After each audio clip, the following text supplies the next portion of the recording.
உளுந்த மாவில் இதை மாதிரி ஒரு ஸ்வீட் செய்யலாமா? அதை எப்படி செய்யுதுன்னு பார்க்கலாம். இது என்னதுன்னு உங்களுக்கு தெரியும், இருந்தாலும் நான் செஞ்சு காமிக்கிறேன். உளுந்த பருப்பை இதை மாதிரி எடுத்து ஊற வச்சுருங்க. 1 ஹவர் ஊறினா போதும். திக்காக ஆட்டிக்கணும், தண்ணி ஊற்றாமல் திக்காக மாவு ஆட்டிக்கணும், தண்ணி ஊற்றாதீங்க. இதை மாதிரி ஆட்டி எடுத்து வச்சுக்கோங்க திக்காக.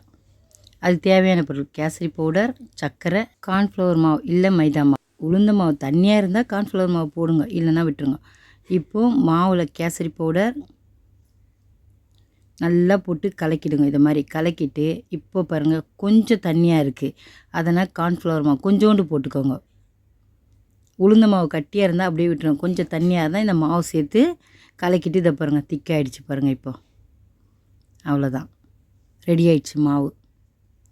இதை மாதிரி திக்காக இருக்கணும். இப்போ அதை எப்படி ஒரு மைக்காய் எடுத்து அது உள்ளே போட்டுருங்க. எண்ணெய் மைக்காலேயே நான் போட்டிருக்கேன், பால் மைக்காவில் கூட போகலாம். இதை மாதிரி எண்ணெய் மைக்காலேயே நான் போட்டுட்டேன். அது எப்படி ஊற்றணும்னு காமிக்கிறேன் பாருங்கள். இதை லைட்டாக ஓரமாக கட் பண்ணி விடுங்க சின்னதாக. ஒரு கடாய் வச்சுட்டு காஞ்ச உடனே எண்ணெய் ஊற்றிடுங்க. எண்ணெய் ஊற்றிட்டு இப்போ இந்த மைக்காவில் இருக்கிறத அப்படியே மெதுவாக இப்படி அமுச்சு ரவுண்ட் பண்ணி விடுங்க.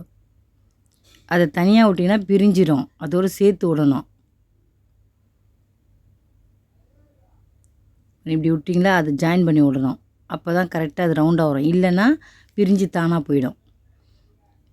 பாருங்கள் கரெக்டாக வந்துடுச்சா, புஷ்ஷுன்னு ஆயிடுச்சு பாருங்கள். அது விடாமையே இருக்கலாம், விட்டாச்சு. 3வது 2 தான் கரெக்டாக வேகும். இப்போ திருப்பி போட்டுடலாம். ஒரு சைடு வந்துச்சு, இன்னொரு சைடு திருப்பி போட்டுடலாம். இதை அப்படியே திருப்பி விட்டுறணும். ஒரு சைடு வந்துச்சா இன்னொரு சைடு திருப்பி விடணும். பாருங்கள் உடையாமல் எவ்வளோ அழகாக வருது பாருங்கள். ஒட்டவும் இல்லை உடையவும் இல்லை. இது சாப்பிட்றதுக்கு ரொம்ப நல்லாயிருக்கும். சாப்பிடாதும் கூட சாப்பிடுங்க, அவ்வளோ ஸ்வீட்டாக நல்லாயிருக்கும் இது சாப்பிட.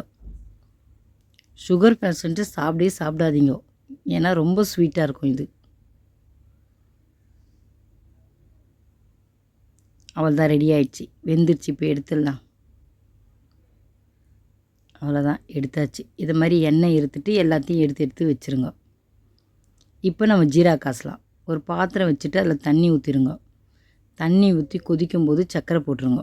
சர்க்கரை போட்டு நல்லா கரையிற வரையும் கலக்கி விடுங்க. நல்லா இதை மாதிரி சர்க்கரை கரையிற வரையும் கலக்கி விடுங்க. ஏற்கனவே உங்களுக்கு ஜீரா காசை தெரியும், இருந்தாலும் பார்த்துக்கோங்க. தெரியாதவங்க பார்த்துங்க ஜீரா காசை. குலோப் ஜாமுனுக்குலாம் நம்ம காசுவோம்ல, அதே மாதிரி. சர்க்கரை கரைஞ்சிச்சு, இப்போ கொதிக்க ஆரம்பிச்சிடும். அவ்வளோதான், நல்லா கரைஞ்சிச்சு பாருங்கள் சர்க்கரை. இப்போ அதை அப்படியே நல்லா கொதிக்கும். கொதிக்குது. கொதிக்கும்போது ஒரு கலரிட்டு விட்டுருங்க.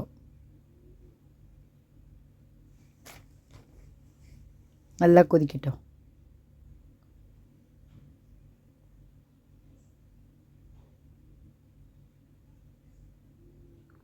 கொதிச்சிருச்சா? இப்போ ஜீரா ரெடி ஆக போகுது. கொஞ்சம் தண்ணியாக இருக்குது, இன்னும் கொஞ்சம் கொதிக்கிட்டோம். அவ்வளோதான், ஜீரா ரெடி ஆயிடுச்சு. ஆஃப் பண்ணிவிடுங்க. இப்போ அந்த ஜீரா கொஞ்சம் ஆறின பிறகு நம்ம சுட்டு வச்சுருந்த பாருங்கள் ஜிலேபி எடுத்து அதில் போட்டுருங்க. போட்டுட்டு உடனே திருப்பி ஊரெல்லாம் வைக்கக்கூடாது, போட்டு உடனே திருப்பி எடுத்துடணும். அவ்வளோதான், ஜீரா அதில் ஊறிட்டுருக்கோம். இப்போ உடனே எடுத்துடணும். ரொம்ப ஊறிச்சுன்னா பொலன்னு ஆகிடும். டக்குன்னு எடுத்துருங்க. இப்போது அவ்வளோதான், எடுத்துடணும். இப்போது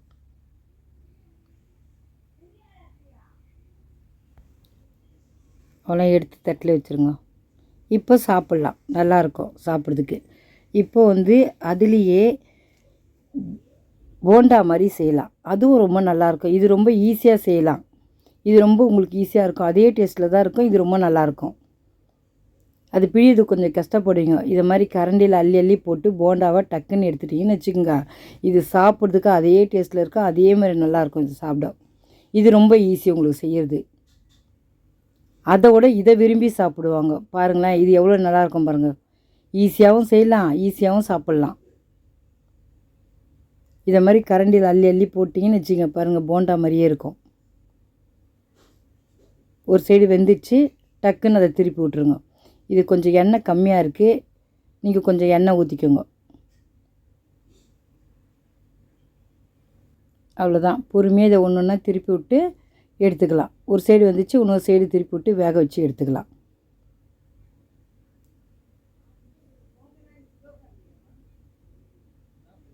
அவ்வளோதான், ரெடி ஆயிடுச்சு. இப்போ இன்னொரு சைடும் வெந்துட்டவுடனே எடுத்துடலாம். பார்த்திங்களா, இப்போ எவ்வளோ அழகாயிடுச்சு பாருங்கள். அது பிரிச்சுலாம் விட்டோடனே வெந்த உடனே இப்போ எடுத்துடலாம். எல்லாத்தையும் எடுத்துட்டு எண்ணெயை இருத்துட்டு அதே மாதிரி நம்ம ஜீராவில் போட்டுடலாம். இப்போ எல்லாமே அதே தான், அதே ஜீராவில் போட்டு அது எப்படி எடுத்தோமோ ஒரே செகண்டில் அதே மாதிரி இதையும் எடுத்துடணும். போட்டுட்டு இப்படி திருப்பி திருப்பி போட்டு எடுத்துடணும். இது மாதிரி கலரி விட்டுட்டு எடுத்துருங்க. உடையெல்லாம் செய்யாது. இது மாதிரி ஒரு ஸ்பூனை வச்சு கலரிட்டு உடனே எடுத்துருங்க. அதே மாதிரி தான். இல்லைன்னு வச்சுங்க இதுவும் பொல பொலன்னு ஆகிடும். பாருங்கள், அவ்வளோதான். போட்டோடனே எடுத்துருங்க. இதுவும் சாப்பிட்றதுனா ரெண்டும் ஒரே இது தான். ஆனால் இது ஈஸியாக செய்யலாம், அது கொஞ்சம் லேட் ஆகும். இது டக்குன்னு செஞ்சு சாப்பிட்றலாம். இதுவும் நல்லாயிருக்கும் சாப்பிடுது. பாருங்கள், இது எவ்வளோ அழகாக இருக்குது. ஜீரா ஊறி அழகாக இருக்குது பாருங்கள். சாப்பிட்டு பார்த்துட்டு எப்படி இருக்குன்னு சொல்லுங்கள். நீங்களும் இதே மாதிரி செஞ்சு பாருங்கள். ஜிலேபியும் செய்யலாம், போண்டாவும் செய்யலாம் இந்த மாவில். அதனால் உங்களுக்கு எது விருப்பமோ அதை செஞ்சு சாப்பிடுங்க. எது ஈஸினா இதான் ஈஸி, டக்குன்னு செஞ்சிடலாம். இதே மாதிரி செஞ்சு பாருங்கள். லைக் பண்ணுங்கள், ஷேர் பண்ணுங்கள், மறக்காமல் நம்ம சேனலுக்கு சப்ஸ்கிரைப் பண்ணுங்கள். தேங்க்ஸ் ஃபார் வாட்சிங்.